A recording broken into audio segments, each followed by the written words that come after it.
Ayan guys, i-continue natin yung usapan natin. Ayan, habang nagda-drive ako kasi para malibang-libang naman tayo. Ayan guys, yung bang feeling mo na bata ka pa, kahit ganito na yung edad mo. Edad lang talaga ang tumatanda, sa totoo lang guys, kasi yan talaga ang totoo. Pero yung sa sarili mo, hindi nagbabago eh. Feeling mo bata ka pa din, ganon. Parang kaya mo pag isuot ng mga to. Ayan, katulad ko, na-experience ko yung bumili ako, na pumapasok pa rin ako sa mga damit na pambata. Tapos yung hindi ko kasi sinukat, yung pag-uwi sa bahay, ay guys, yung pag-uwi ko sa bahay, sinukat ko siya. Tapos hindi ko matanggap yung sarili ko sa harap ng salamin. Natatawa ako na masusuka, hindi ko maintindihan yung feeling ko. Kaya dali-dali, bumalik ako doon sa department store. Sinuli ko yung damit. Sabi ko sa tindera, Miss, pasensya na. Hindi nagustuhan ng anak ko, kaya pwede ba palitan na lang ng iba or suli ko na lang. Buti na lang naman dito sa Japan, hanggat may dala kang resibo, pinapasuli nila guys. Pero na lang sa mga items na hindi pwedeng isuli, ayan, tinatanggap naman nila yung pwedeng isuli na mga items. Ayun, na-experience ko yung ganun guys. Kaya sa totoo lang, talaga, yung feeling-feelingan na lang pag matanda na talaga tayo. Parang tanggapin na din natin sa sarili. Ako tanggap ko na yung ko na matanda na. Kaya lang, yun na nga, yung feeling-feelingan na bata ka pa, sexy ka pa, kaya mo pang isuot to. Medyo mag-isip-isip na tayo guys. Hindi naman siguro lahat na ka-experience ng ganun. Ako talaga na-experience ko yun dahil feel ko pa sa sarili ko na bata pa. Alam ko nang matanda, pero iniisip ko, bagay pa to sa akin. Kaya lang pang nung sinuot ko na dun sa trinay ko siya, sa bahay ko na siya sinukat kasi just ko dahil masuka-suka ako sa sarili. Hindi ko maintindihan yung pakiramdam ko ba na ba't ko ba to binili, nakakahiya na ako, parang ganon. Sa totoo lang talaga, meron naman yung iba kasi dyan. Ako kasi may edad na, tapos medyo hindi naman siguro medyo tumaba na din ako. Ayun, kaya feeling ko pa kasi sa sarili ko, kaya ko pa, maganda pa, okay pa, parang ganon. Hindi pa ako ganon kataba, kaya ko pa itong isuot. Ayan. Tapos nung sinuot ko na nga guys, hindi ko masikmura yung sarili ko. Just ko, nakakahiya. Paano ba to? Hindi na talaga pwede. Ayan. Magising na talaga sa katotohanan na iba na yung ng buhay mo, dapat iba na yung pananamit mo, ganon. Pero wala namang masama kung mag-isip tayo na bata pa tayo, kasi syempre lagi naman yan, nasa kasabihan naman yung young at heart yan, diba? Guys, yun yung ikwento ko sa inyo na na-experience ko about pagbili ng mga damit. Ngayon, habang tumatanda ako, sa bagay, kahit noon pa naman guys, ang paborito ko talaga mamili, mahilig ako mag-shopping. Kaya yung lalo na yung mga branded bags, paborito ko talaga yan sa pag-shopping. Kaya itong mga guys, inaano ko na yung sarili ko, ayoko nang lumabas dahil pag lumabas kasi ako guys, pag nagustuhan ko yung item, yung bag, kahit mahal, bibiling ko yun kasi hindi ako makatulog, mababalikan ko talaga siya. Kaya ngayon hindi na ako naglalabas guys, kasi kung tutusin yung mga pinambibili ko naman ng mga yun, hindi ko naman nagagamit, hindi ko ginagamit, nasa nasa lagayan lang yun, nasa walk-in closet lang yun nakalagay. Yung iba minsan na discolor, na deform, kasi nahayaan ko lang siya. Kaya nung kailan nga din guys, ang dami kong binintang mga mga branded bags, wallet, watches, dami kong bininta kasi lalo na sa mga watches guys, kasi ano may di battery kasi yung mga yan, di ba? Ano siya, yung halos hindi mo naman ginagamit, kumbaga pag paminsan-minsan lang, pag lumabas ka, ganun, yun lang. Tapos ano siya guys, yung bang pagpalit ng battery, kasi kung original yung gamit mo, hindi siya basta-basta mapapalitan ng battery. Dapat talaga kung saan siya, kunwari Gucci, kung Gucci, sa Gucci talaga, sa ano talaga ng store ng Gucci mo talaga siya papapalitan ng battery. Kunwari Fendi, yan, sa Fendi, papadala mo yan sa Fendi.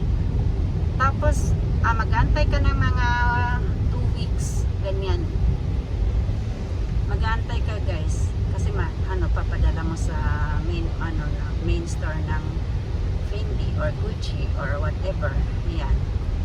Kaya mag-aantay ka doon na mga 2 weeks, 1 to 2 weeks, and pinakamabilis na yung 1 week. Tapos ano pa, bukod pa sa ganon, ang mahal ng battery guys, ang mahal ng charges, yun. Kaya siguro, kasi depende ako, kasi kung anong suot-suot ko, yun din yun, imamatch ko siya, yun. Kaya lalo na pag itong nagkakaedad, ayaw ko na kasi magagala-gala guys, ayaw ko, nakakapagod na talaga yun. Hindi na ako mahilig yung mga alahas-alahas, ayaw, nakakapagod talaga yung magpalit-palit. Hindi na katulad ng bata-bata ka pa nga, tuwing lakad mo, ayan, nag-asyusa ka, tingin-tingin ka, bili ka ng kung ano-anong mga magagandang damit, tapos ternuhan mo ng iyong ng iyong mga like sandal, bags or watches, yan.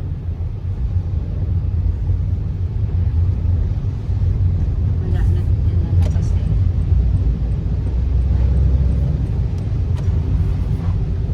kaya yan, makakatamad na, kaya halos hindi mo nagamit. Minsan mong gagamitin, ayan, wala na, hindi na umaandar, tumirik na siya dahil naubusan na ng battery. Yun yung pangit sa mga yung mga bags naman guys, okay lang basta nasa alaga, lagay mo lang siya sa dust bag, tapos talaga siya yung room temperature, para hindi siya ma-deform, ma-discolor, dapat maayos yung paglalagyan mo. Yan, okay naman yung sa mga bags. Yun nga lang minsan nakakasawa na puro bags, mga wallet. Yung sa wallet naman, yung pagpalit-palit ng wallets, napaka din yun, dahil hassle, dahil andon yung mga lahat na mga importante yun, ilipat mo lahat yun.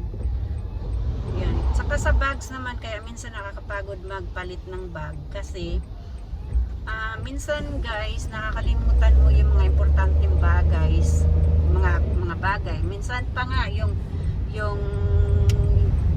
susi ng sasakyan mo, hindi mo pala nailipat. Ayun, nandun ka na sa carport, lalabas ka na lang, hindi umaandar, hindi magbukas yung pinto ng car mo. Kaya pala siya hindi nagbukas guys, dahil wala yung susi, hindi mo siya nilipat sa bag na gusto mong gamitin. Kaya yun, nakakapagod. Kaya hayos hindi na ako nagpapalit-palit ng bags. Pero na lang kung may importing lakad na kailangan ng mga ganito, mga ganyang bags, yun, nagpapalit ako. Kaya minsan din sa sobrang dami mo na mga iba-ibang bags, hindi nakalimutan mo na din ay may bag pala akong ganito, ay may ganito pala. Yun, alam mo, nagsasayang talaga ng pera. Kaya yung iba, tas kung ibenta mo naman, murang-mura mo na siyang ibintang, na kung tutusin, halos hindi mo naman nagagamit. Kaya ang ginagawa ko guys, na instead na ibenta ko, pinamimigay ko na lang. Yung binigay ko minsan, bibigay ko sa kapatid ko, mga pamangkin ko, o sa asawa ng anak ko, yun. Kaysa naman ibenta ko siya ng murang, mahal-mahal ng pagkabili ko. At least nakikita ko na nagagamit nila, na napakinabangan yun. Kasi kung tutusin, once na binili mo na yan guys, parang tinapon mo na din yung pera mo kung parang ganun na din kasi umpisa lang naman kasi panibago sa mukha mo, ayan, gustong gusto mo lagi mo siyang ginagamit, and after that may nakita ka na iba, hindi mo na siya halos mapansin.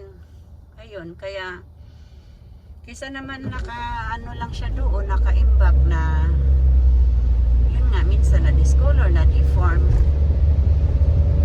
mo na lang, ibenta, or kung ayaw mo ibenta dahil sayang yung presyo ng pagbenta mo dahil murang-mura lang naman bibilhin, ibigay mo na lang sa mga kapamilya mo para mas mapakinabangan at nag-enjoy din sila dahil pero mo nakakagamit sila ng branded bags kaysa naman ibinta mo sa iba na halos parang pamigay na lang yung presyo.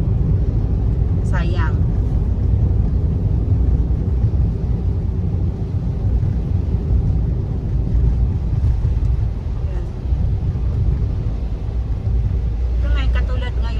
Katulad yun na din sa mga alahas, ganon din. Nakakatamad talagang mag-ayos-ayos yung mabibili-bili ka ng mga mga alahas na hindi mo naman na ginagamit. Kaya mas gusto ko na lang wag na magbibili, ang inaano ko na lang bili ka na. Pero yung alahas guys, maganda mag-invest ng alahas ngayon kasi ang mahal. Mahal talaga ng bintahan ng alahas ngayon. Talaga, tutubo ka talaga ng malaki dyan. Kaya maganda mamili. Katulad yun pala sa alahas guys. Yun nga, bili ka ng bili. Halos hindi mo naman nagagamit. Naimbak lang. Yun, sayang.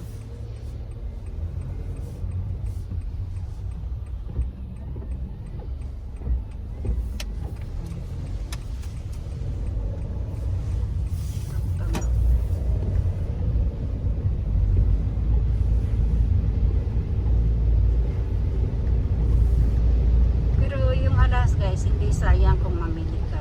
Unlike sa mga watches, mga branded bags, pagsasawaan talaga yan guys. Ang alahas naman, kahit magsawa ka, tumataas ang presyo. Kaya okay lang. May ikwento pala ako sa inyo guys. Anong year ba yun? 2 years ago, 3 years ago. Gusto kong ipaayos yung aking kusina. Kasi gusto ko yung system kitchen. Kaso lang bumili kasi ng Alphard kaya nakapos kami sa pera. Ayaw naman na mangutang ng asawa ko. Kaya ang ginawa namin, meron din siyang alahas na yung parang kadena guys na tig 100 grams, 50 grams, may ganyan. Alam nyo guys, pininta namin yung guys. Yun yung pinantayo namin ng bagong kusina. Kaya umabot din yun ng 1.3 million yung mga alahas na yun eh. Pero hindi naman ako nagsisi na bininta ko yun guys dahil worth naman. Mas nakinabang ako ng mas napakinabangan ko pa yun kaysa dun sa mga alahas ko na nakaimbak lang sa lagayan. Ayan, hanggang dyan lang tayo guys. See you. Bye.